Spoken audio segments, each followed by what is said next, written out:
Hello, I'm the Tiny Zeus, and today we're gonna be reacting to a terrible guide to the terrible terminology of US health insurance. This has been getting recommended to me on my YouTube channel. I don't know why, and I thought like this would be fun to watch and react to. So, you know what? Why not? But they only got recommended to me now. I think this is our main channel. Okay, so let's go ahead and watch it. Hello, I'm Brian David Gilbert, and recently my Cobra insurance ran out, so I used that QLE to look up some HDHPs and PPOs, but ended up going with an average premium HMO health insurance policy. What? Every word in that sentence burned as it came out of my mouth. What? That's right, folks, I'm talking about the beautiful American tradition of private health care. Something embedded so deeply in the heart of the American people that only a surgeon could excise it, and it would cost at least $60,000. As an adult who left a job with benefits at the end of 2020, I had planned to find my own health insurance much earlier, but I had doctors and therapists that I already liked, and every time I faced the marketplace's heinous user interface and jargon-filled summaries, my mind would shrivel up like a deflating parade balloon.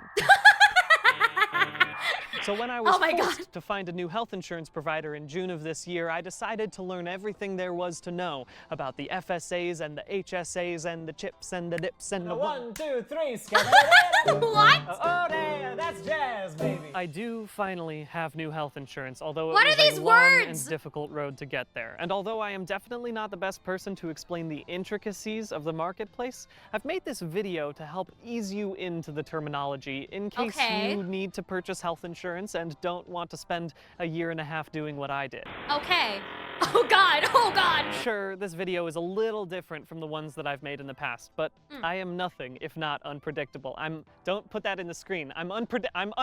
No, wait, I gotta watch it, Brian David Gilbert begins comprehensive deep dive into how to get health insurance. I have no idea what the terminology they talked about. They just said letters, and I was like, okay. I have no idea what these are, but this is education. We're learning how health insurance works, chat. We're gonna learn what it is, and eventually we'll find out what it means. And for those of you non-Americans watching this video and thinking, I do not need to watch this video. I am British. consider this a cautionary tale. Because Watch this. for those Wait, of go you back. Why was that non-Americans watching impression? this video and thinking, I do not need to watch this video. I am British. Oh, I'm British. It says with a French accent, and then it has a British flag as her t-shirt. Okay, but yes, I am me. I am that non-American. I am that non-British with the fancy mustache. consider this a cautionary tale. Because there are definitely people in your country that want to privatize healthcare, and you can't let them do that. You can't let them do that. So let's get into it. Please enjoy this cursory and most likely useless guide to American health insurance terminology. Yay! Look, we gotta start with a strong foundation. Insurance is a way to manage risk. Say I've got a figurine that I really love and would be heartbroken if something terrible ever happened to it. An insurance company could quantify that emotional attachment and say, hey, if something terrible happens to your figurine, we'll pay you $100. All you gotta do is pay us $1 every month. So if I sign that contract and pay them $1 every month and something terrible does happen to it, they'll pay me $100 so I can replace it. But I could never really replace it.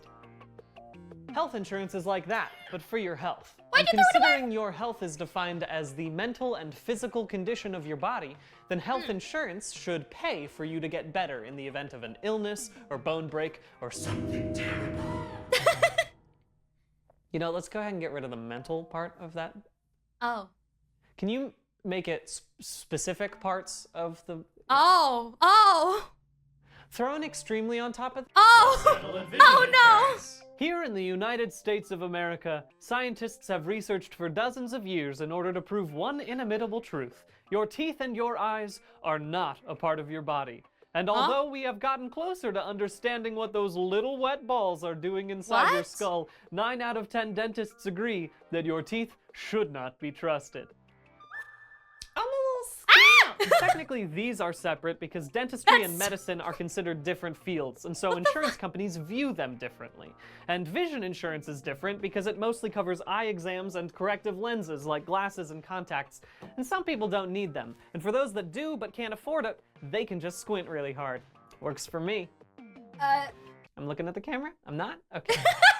But I'm in the right area? That is so me. Every time I like take off my glasses, I can take off my glasses right now. I see nothing. I see blurry. I see lines and colors. I don't see chat. I don't know what words you guys are talking about right now. I don't know what the latest chat is. I see white lines. White blurry lines. What's a premium? Ooh, a fancy word. Except it actually just means the fee you pay your provider, usually monthly, in order to keep up your health insurance. It's essentially the same thing as a subscription fee to Netflix, except in this case, you lose your health insurance if you stop paying it, as opposed to losing the ability to rewatch the 2015 Richie Rich reboot.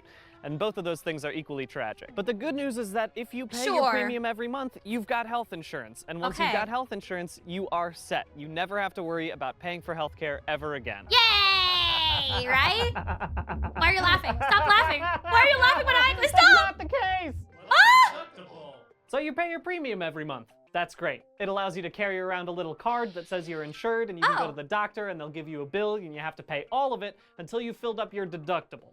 For the sake of this example, let's say that your health insurance doesn't have copays or co-insurance, just because I'm getting to that, and the circular nature of health insurance terminology makes it very difficult to decide which to talk about first. Okay. Let's say your deductible is $100. If you go get a medical test that costs $100, you will have to pay $100. But after that, you've fully paid up your deductible, and that means the next time you go get a $100 medical test, your insurance will pay for it. Oh! Or part of it, because there's also copays and co-insurance, but again, I'm getting there. Your deductible resets with your plan, and most plans work on the calendar year, meaning your deductible would reset on January 1st. But if your plan is through your work and renews in the middle of the year, it might be a different date. You should double check. Your premium... You should double check. Honestly, you're right. You're so right. Double check everything. And your deductible are often inversely related. So if you pay very little in premium, your deductible will be way higher. But if you pay a lot every month, your deductible will be small. And this brings me to my favorite part of health insurance, which is... Hello, welcome back, everyone. What do you mean, gamble? Back. We got ourselves a young, healthy man here looking to get himself some health insurance. So let me ask you something, Mr. Gilbert. Do you think you're gonna break your leg this year? No, I wasn't planning on it. Oh, it sounds like you're gonna go with a low premium, high deductible plan that will save you money. Okay, yeah, I don't know what that means, but I'm excited. Okay, oh, gee, no. Oh no, it looks like we should have fixed those steps a little earlier today because you broke your leg anyway. Seems like you'll be paying that high deductible at high speed.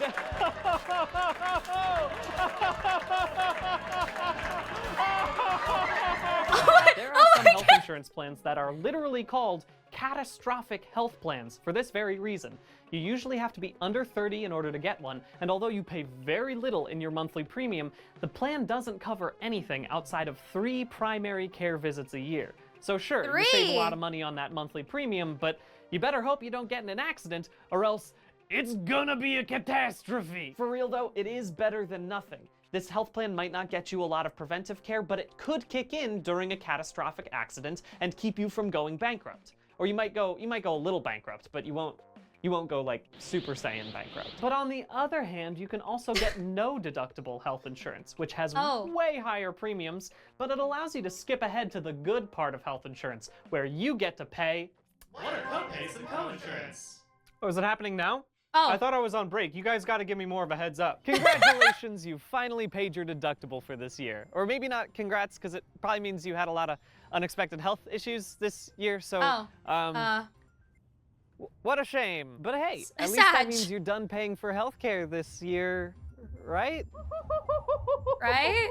No, you're not. Co-payments or copays are a set amount of money that you have to pay whenever you receive certain medical procedures, prescription meds, tests, etc. That test that cost you $100, it might have a $30 copay on it. So if you have no deductible or you've filled up your deductible, you'll still have to pay that $30.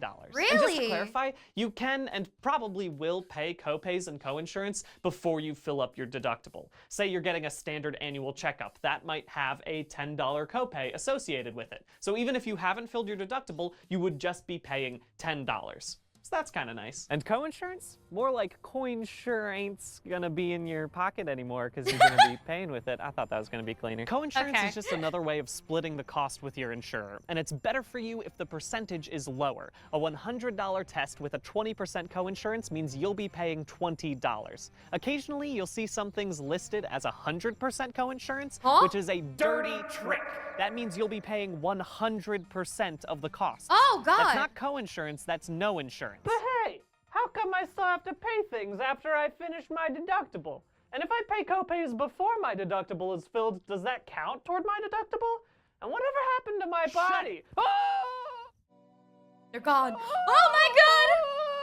Copays do not count toward your deductible, but both What? your copay and your deductible count towards something else called your out-of-pocket maximum, which is the What? maximum amount you would ever have to pay for health coverage during the year. Kind of. Because if you go to an out-of-network provider, that payment won't count toward your out-of-pocket maximum. Oh, So let's God. say you have an $100 monthly premium. You paid $100 for an in-network test that doesn't have a copay. You paid $50 for a copay and co-insurance for an in-network procedure. And you Okay. paid $1,000 to an out-of-network doctor A for a thousand? big ol' smooch. Mwah! In most insurance plans, Oh. the in-network test would count towards both. The copay and co-insurance would Oh, only count wow. toward your out-of-pocket max, and the premium and the out-of-network smooch would Oh. count towards neither. But it was worth it. Mwah, mwah, mwah. I'm broke now. Back to I'm broke copays. now, Every guys. test or procedure will have a different copay or co-insurance associated with it. So it's definitely a good idea to pay attention to this if you know that you're going to need regular doctor's visits for certain illnesses or prescription medications. Okay. Which brings me to What are drug tiers? Yeah, I mean, like, ever since Dinky Smug used it in regionals, penicillin kind of got nerfed, so I'm gonna put that down in tier 1. What? But Penicillin? levofloxacin next? Oh, okay, that goes in the special tier. prescription drugs are separated into tiers that correspond with their costs, though it differs Oh. from plan to plan. Usually it goes generic drugs on tier 1, brand name drugs on tier 2, fancier or non-preferred brand name drugs on tier 3. And once you hit tier 4, you get specialty drugs, which are often very expensive and specific in what they treat, and they all have brand names like Zyvox and Truxima and Ozurdex, which are coincidentally the names of my 3 favorite sleep paralysis demons. Well, hey guys. Oh, God. The thing is, some insurances have 5 tiers, and some have 4, and some have 4, but skip the 3rd. If you want to figure out if a certain drug is a certain tier, you're gonna need to check with your provider's drug formulary, which is a list of every single drug covered by your plan. When you go looking for this, you'll most likely find a web page that has dozens of links for each specific insurance plan that will bring you to Oh, God. PDFs that are 100 pages long and have different strengths for different That's 476 pages of the tiers. What? What am I looking at? I'm already like having headaches looking at like research papers and tiers, and but it's still very helpful because hey, you might get prescribed clarithromycin for your pneumonia, and this PDF will tell you that it is definitely a tier 2 drug, or maybe a tier 3. Oh shit, it might be 4. Again, these drug formularies vary wildly between providers, so if you know that you need a specific prescription drug, it's probably a good idea to check these before signing up for a plan. But hey, if you mess up, don't worry, because you can always change your plan at any time, so long as you undergo an extremely large and potentially traumatic life change. huh? What's open enrollment? Open enrollment is technically the only time of the year that everyone is allowed to change their health insurance. It usually starts on November 1st and goes until January 15th, although, of course, it varies from state to state. It can also vary by employer and plan. I love how earlier he said, you can change it anytime. Jinx, you can't. I chose this time of the year because no one tends to be busy prepping for any large family gatherings or holidays. It's the most wonderful Wonderful time to time look at of- the minutia of health insurance contracts and compare them to different providers because you want to make sure that you get the best one before you get, because you're going to be locked into it for a year or so. If you miss that open enrollment window, you're stuck with whatever health insurance you currently have for the rest of the year. Oh. Except I managed to swap my health insurance in the middle of the year. Is that because I'm special and extremely handsome? No, though I am both of those things. Wait, go back. I'm Go back real special quick. and extremely handsome? No, That though edit looks so scary. Oh my god, that looks so scary. If like Farquaad fused with like Prince Charming plus Squidward, this is what they would look like. I had a qualifying life event, or QLE, which is that my Cobra insurance ran out. Okay, hey, little sidebar. Cobra stands for the Consolidated Omnibus Budget Reconciliation Act, but all you need to know is that it allows you to continue your work-sponsored health insurance for up to a year and a half in the event that you leave or lose your job. And it's got a super cool name, but it's hella expensive, and I'm a big dumb dummy for continuing mine for the full year and a half, and you can all dunk on me now. Oh, hey, God. look at this jabroni keeping his Cobra health insurance for a year and a half. Could have done cheaper, so that's all I can think of. There are all kinds of QLEs, Can't even roast like himself. losing a job, having a family member die, or leaving Oh. prison. All things that drastically change your needs for health insurance. The thing is, QLEs, by definition, are huge life events that are probably going to be taking up a lot of your mental space. It might be hard to do new research on a different health plan when you're busy, I don't know, having a baby. The bonus challenge God. of QLEs is that they're a little like quick time events in that you need to act quickly in order to actually change your health insurance. Oh. Oh my god. Oh my. Not the baby!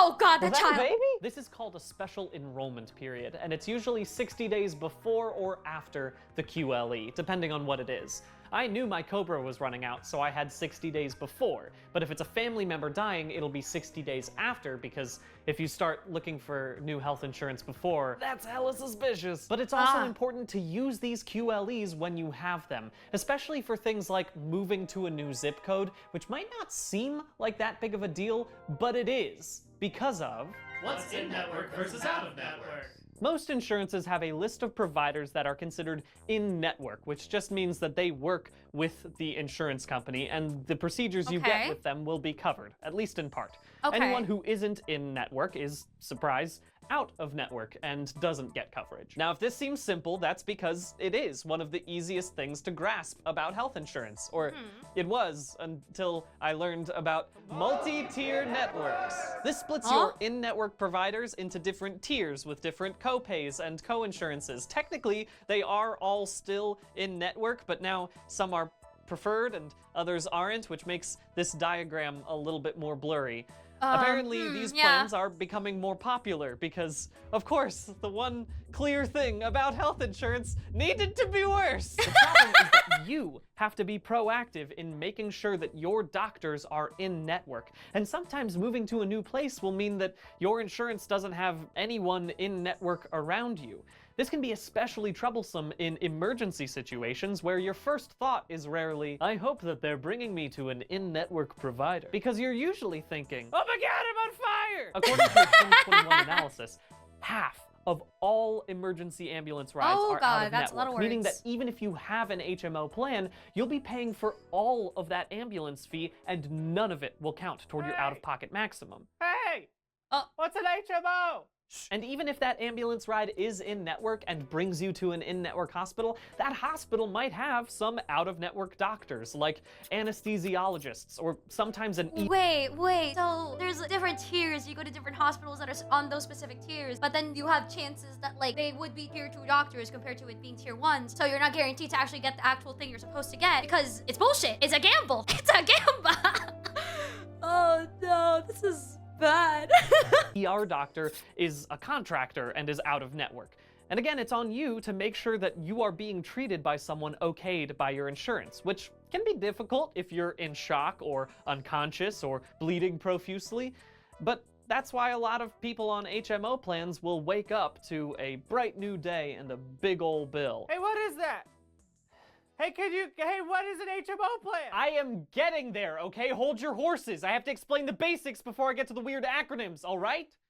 Be patient. Jeez. I lost my place. Gets the script. All right, where the fuck am I? I'm gonna explain HMOs now. What are HMO, PPO, EPO, and POS plans? So, You got a basic understanding of the things that make up a health insurance plan, and you're ready to dive into the dark depths of acronym hell. These are all different types of health insurance policies, and they stand for Health Maintenance Organization, Preferred Provider Organization, Exclusive Provider Organization, and Point of Service. That should help clear it up.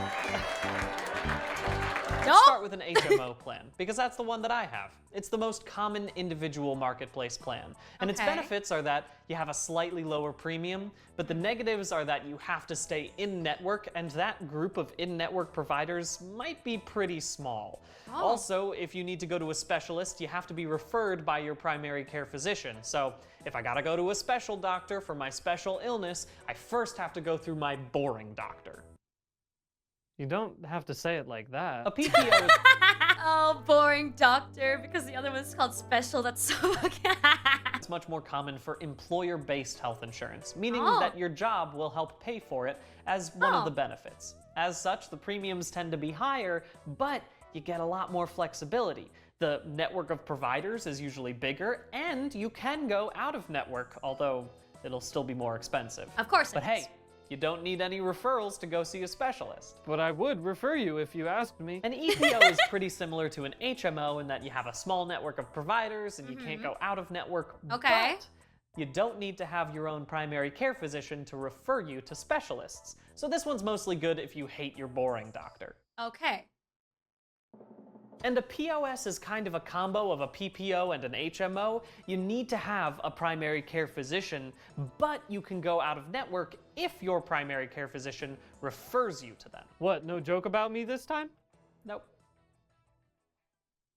Just makes me feel bad in a different way. These acronyms might seem to blend together in certain ways, and they definitely do, but don't worry. I have a totally different set of acronyms to help add to the What? Stop! I don't need this anymore. I don't just throw letters at my face. confusion. What do HSA, MSA, FSA, and HRA mean? Oh boy, let's split these acronyms up so that way you can tell if you even need to worry about them in the first place. A health savings account and a medical savings account are only available to you if you have an HDHP, which is a high deductible health plan. And a flexible spending account and a health reimbursement arrangement is only available to you via an employer. So if you don't have an HDHP, you don't gotta worry about these two, and if you don't have a job that has health benefits, you don't need to worry about these two. And if you have neither of those things, you're just like me, which isn't necessarily a good thing, but It's too late now. we have already become one. I'm gonna be real with you, this is the part of the video I feel the least comfortable talking about because it combines the two titans of American bureaucracy, healthcare and taxes. And the main reason you would want any of these acronyms is for tax benefits, but it varies based on your employer or the bank that you're getting the account from, and I am so worried that I'm gonna screw it up and get put on an IRS watch list, which is the worst list to be on. So I'll just give you a quick rundown while also reminding you to do your own research before signing up for any of these accounts. An HSA is a savings account for your health. And so that means you can contribute a certain amount of tax-deductible money to it each year, and then you can use that money for any qualifying medical expenses. This money rolls over year after year. FSAs allow you to contribute a certain amount of tax-free money, which you can then use for medical expenses that year. But it's only that year. Unlike an HSA, this money does not roll over, and if you leave your employer, you can't take it with you. But if you have a nice employer, they can What? That's stealing! That's like scam! That's a scam! can sometimes offer you a grace period of up to 2.5 months to keep using that money, or they can let you roll over some of it into the next year, but they can only choose one of these two options. But let's say you have $1,000 of unused FSA money at the end of the year and no medical procedures to use them on. You can actually use some of that money on over-the-counter FSA-eligible items like laxatives. You just have to keep the receipts and make sure they're approved. Weirdly, the best place I've found to get information on this is not a government website, but the CVS webpage, because they want your money. But hey, it's good to know in case you need to quickly drop $500 on stool softener. We've all been there. Don't Huh? ask questions. An HRA allows your employer to reimburse you for some medical bills, and those Okay. reimbursements are tax-free. And an MSA is similar to an HSA, except with an MSA, you are allowed to never pay taxes again. IRS! You screwed up, bucko! I'm sorry! I'm sorry. I'm sorry. No, don't pay my tax. I knew that door would swing. I just didn't know when. It really is similar to an HSA. It's just that I don't think most of you viewers are even going to have the opportunity to get one of these, because not only do you need an HDHP, but you also have to be in Medicare. I haven't explained what Medicare is. What are Medicare and Medicaid? I was about to say, These two yeah. words mean very different things, but they're both government-funded programs related to healthcare, so a lot of people, myself included, will use one word when they mean the other. Heck, if you Google either of them, the top result is going to be Medicaid versus Medicare, the lesser-known sequel to Alien versus Predator. One of the main differences between the two is your eligibility. For Medicaid, your eligibility is based on your Modified Adjusted Gross Income, or MAGI. Magi? Let's go with Maggie. This means it's Okay. predominantly for low-income individuals and families. It's a federal program, but it's administered by each state, which means that each state will have its own rules and benefits. There are some mandatory benefits, but the optional ones... Oh, inpatient hospital services, okay. Reading through these, okay. tend to be on the chopping block if you live in a state that doesn't really care about public spending. Medicare is purely federal, and it's predominantly for people over the age of 65. Oh. The thing is, there are 4 different parts of Medicare. Part A is the kind where you don't have to pay a monthly premium, and it'll help with services like inpatient stuff and Okay. hospice care. And that's wonderful, but most people aren't checking into hospice care because they have a minor cold. Oh, that's it for me, folks. Let's wrap it up. Put me in the ground. Sneezes, any type of sneeze, cough, or anything. All right, 6 feet under. I'm not here. I'm not here to do any type of like health insurance bullshit. I'm down to the grave. Down 6 feet under. Goodbye. Medicare Part B is what most people would think of as just health insurance, because that's essentially what it is. You have to pay a monthly premium and you can go to a doctor for preventive stuff. Okay. Part D is for prescription drugs. And then Part C, I've had to pull out of order because it's kind of weird, and it's sometimes called a Medicare Advantage plan. Part C is just private health insurance. It just happens to be approved and slightly subsidized by Medicare. If this all seems a Okay. little confusing, don't worry. You can always clear things up by checking the official Medicare.gov website. Like here on the What Medicare Covers webpage, which at the time of this video's publish starts with the question, is my test, item, or service covered? And answers it with the very helpful summary missing. You want to know something? You want to know the answer to this? Well, fuck you. I can't. This is. You are getting scammed by this. I swear. Health insurance is like here, you're safe, but not really. Okay, to be fair, in the month it has taken me to edit this video, they have... Fuck you, yeah. Literally saying fuck you. Like, look at that summary missing.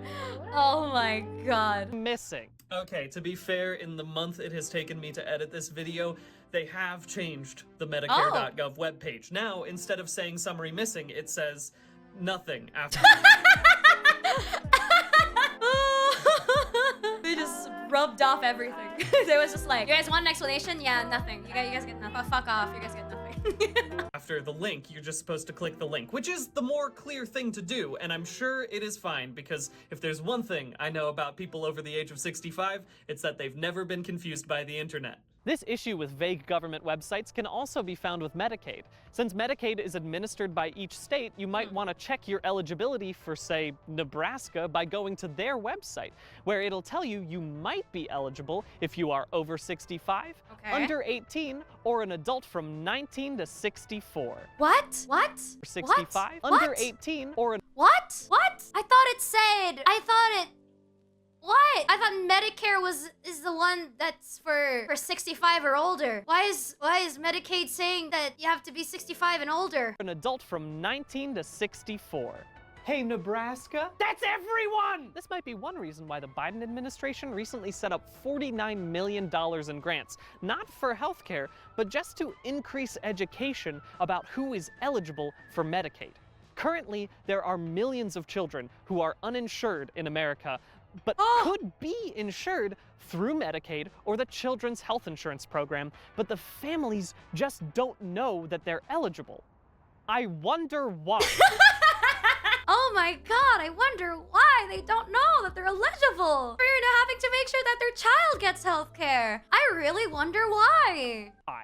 What's obfuscation? Obfuscation is a bit of a self-referential word because it's obfuscating a much more straightforward way to describe this phenomenon, which is called being a little shit. When you obfuscate something, it means that you are intentionally making it unclear, whether that's through jargon or flowery speech or just mumbling through your voice. So sorry for people listening. Although this term isn't exclusive to health insurance, I still feel like it's a good final one for this video because almost every single thing about health insurance has been obfuscated to make it nearly impossible to get a straight answer. It makes you feel helpless, and after the past few months of researching and writing this video, I'm beginning to think it might be designed that way. Oh, you're just a little baby? Are you just a little baby? You can't even figure out how to get your own health insurance, you little baby? Buy my HMO plan! Health insurance companies benefit by making you confused, whether that's buying a new plan that looks cheap but might cost a ton out of pocket, or when your insurance company says, we don't actually cover that, and you have to decide whether it's worth it to spend hours on the phone arguing with someone about it, or when you realize that this new doctor that you need might not be covered by your current plan, but uh-oh, you missed open enrollment, so you're stuck with it. And it's not just insurance companies. Some providers might not be as scrupulous as you'd like and will take advantage of your confusion to upcharge you on every minor thing. So as a word of advice, always ask for an itemized receipt of procedures and costs if you go to a hospital. It might make the costs go down because they don't want to admit in writing that they charged you $200 for a smooch on the boo-boo. Why do I always default to kissing? So, what now? I really wish I had a good way to wrap this video up with like a cool, quick tip on how to get the good health insurance and avoid the bad, and also to dismantle the entire private health insurance system, but I don't because there isn't, and I sincerely doubt that there will be anytime soon. If you take a look at lobbying money, health insurance is always one of the top spenders. Oh my god! Oh my god, the numbers! The numbers! Ah! Oh, my eyes! Oh, my eyes, it hurts! This physically hurts me to some degree. 81,000, 153,000, 156,000. Insurance. They're all insurance. Blue Cross Blue Shield, a conglomerate that is responsible for insuring nearly 1/3 of all Americans, consistently spends about 25. Wait, that's $1 million. Those are millions. Wait, the numbers were million. I'm hurt. I'm in pain. This is, oh god. Million on lobbying a year. Ugh. And though I can't say for certain what that money gets used for, I can promise you it hasn't made this insurance system any easier to grasp. So much of health insurance, something that is designed to help you navigate the medical system, leaves you entirely on your own. And that's why I think it's important to have even a little grasp of what these terms mean. And although this video is predominantly useless, I hope that I've at least made these terms feel a little less overwhelming to you. And if I've accidentally made them feel more overwhelming, just know that there are so many more terms and there's so much more detail and explanations and caveats, and this is just the tip of the iceberg. For real though, it's normal to feel overwhelmed. The system sucks. And as much as I'd like to be able to talk to someone about this overwhelmed feeling I have, my therapist for the past 4 years actually isn't covered by my new health insurance, so oh my god. Oopsie daisy, I made this video instead. But hey, we're working through it together, and there are plenty of healthcare reform advocacy groups that you can join or support if you, like me, would prefer our system to work a little better for the people it's supposed to help. Now, if you'll excuse me, I have a shiny new HMO plan, and I haven't had an annual checkup since 2014, so I'm gonna go make the most of it. Oh my god. Imagine he falls and breaks a leg, please. That'd be so funny. God damn it. I thought, oh my god, are they getting it? Are they getting it? Go get it, buddy! You got it! Go get your HMO plan! Go get him! Go get him!